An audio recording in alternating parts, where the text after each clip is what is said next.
Pourquoi les gens ne veulent pas m'aider? Tu t'es probablement posé cette question à maintes reprises. Pourquoi les gens dans mon entourage refusent de m'aider alors que je suis convaincu qu'ils ont la capacité de le faire? Dans cette vidéo, je vais partager avec toi l'une des raisons qui pourrait permettre aux gens de ne pas t'aider ou de ne pas te donner ce que tu demandes lorsque tu es dans le besoin.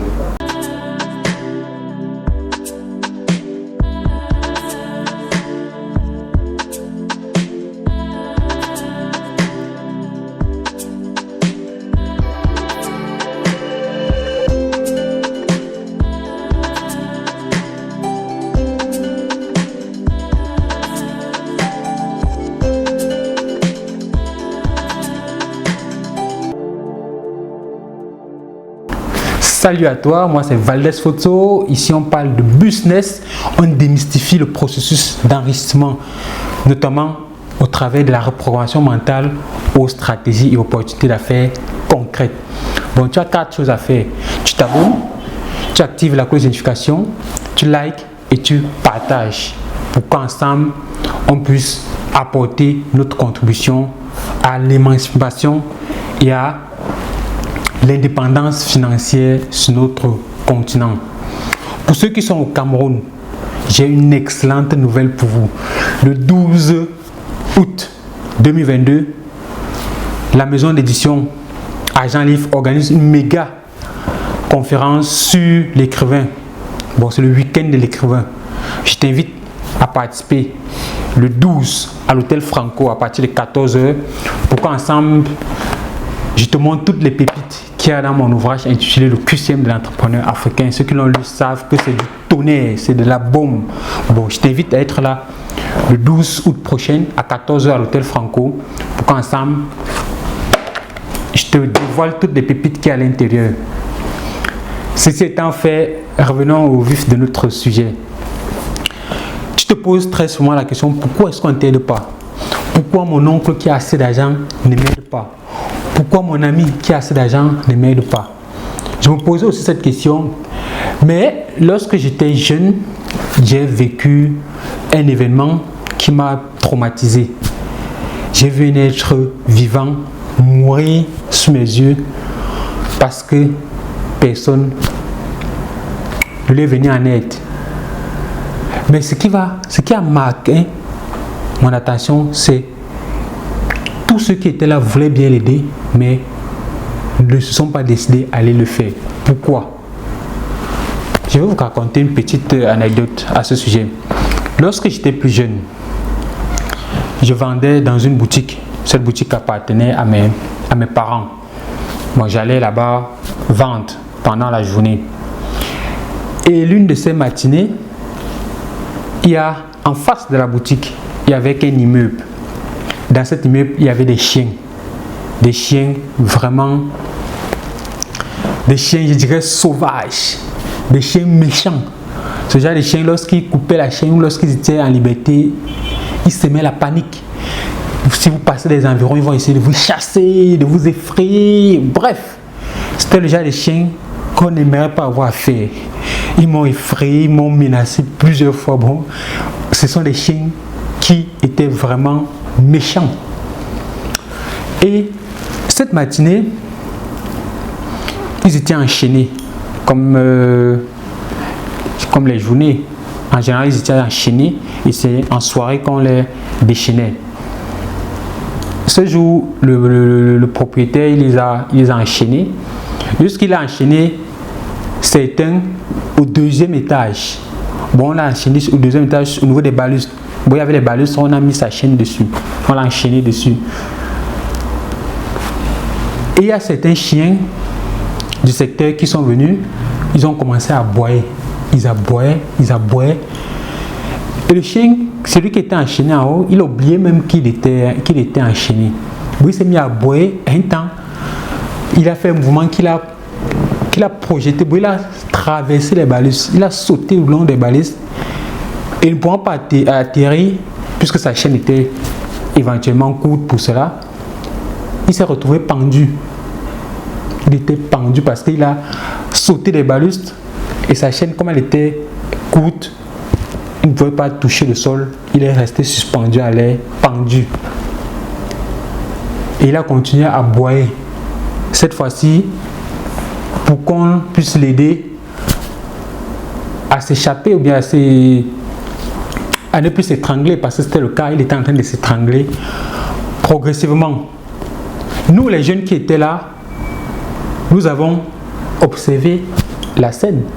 Puisque quand il a aboyé, qu'il a commencé à se pendre, la tonalité a changé, on a su que là il y a un problème. On a vu là, effectivement, il est en train de se pendre.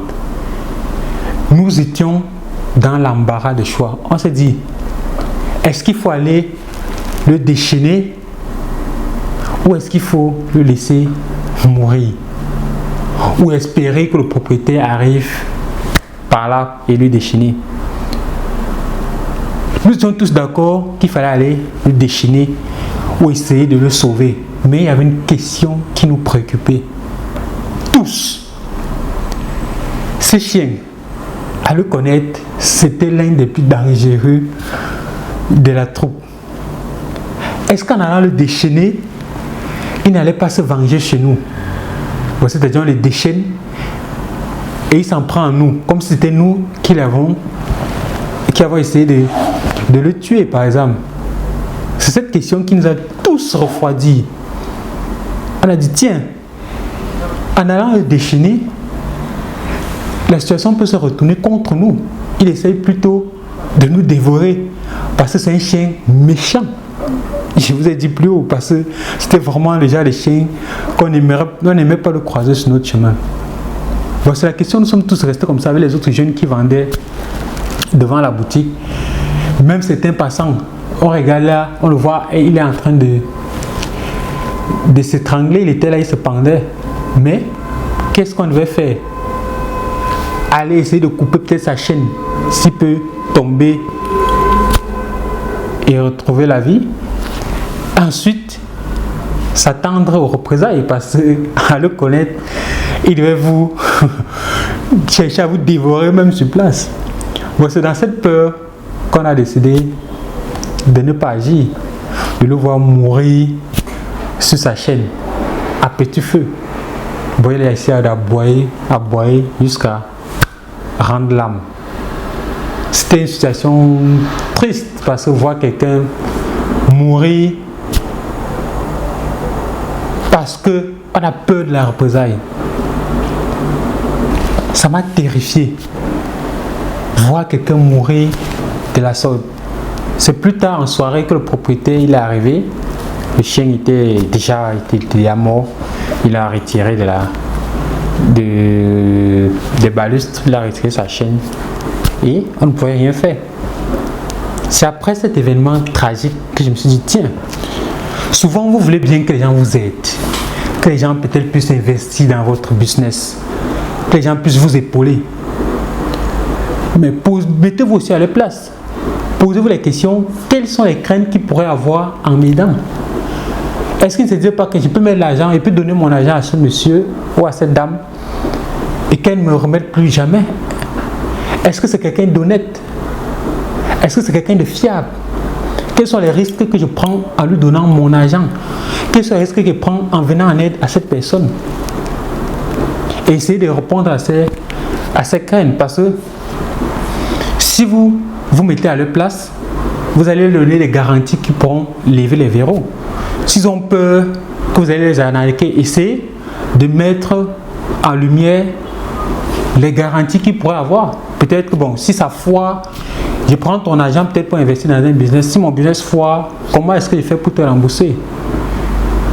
Si vous leur dites que bon, même si le business foire, voici tel argent ou bien telle chose que je peux vendre et te rembourser, d'accord, ça pourrait le galvaniser davantage d'investir dans ton projet. Tel oncle, il a assez d'argent, pourquoi il ne m'aide pas? Posez-vous la question. Qu'est-ce qui gagnera à m'aider, par exemple? Est-ce que je ne vais pas prendre cet argent? Il ne se dit pas peut-être que cet argent, c'est pour aller faire la fête comme la plupart des jeunes? Bon, posez ces questions. Posez-vous vraiment ces questions. Lorsque vous avez le sentiment que les gens ne vous aident pas, que les gens ne veulent pas vous aider, mettez-vous à leur place et dites-vous, pourquoi est-ce qu'ils ne veulent pas m'aider. Et peut-être vous trouvez des solutions à ces préoccupations qui pourront vous aider à leur aider. Parce que si vous avez leurs préoccupations, vous allez essayer de leur donner des garanties qui pourront faire en sorte qu'ils ne se posent plus ce genre de questions. C'est pareil avec vos clients.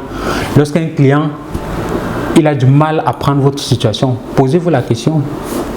Quelles sont les craintes que mon client a vis-à-vis de ma solution? Offrez-lui peut-être 6 mois de garantie si c'est un produit.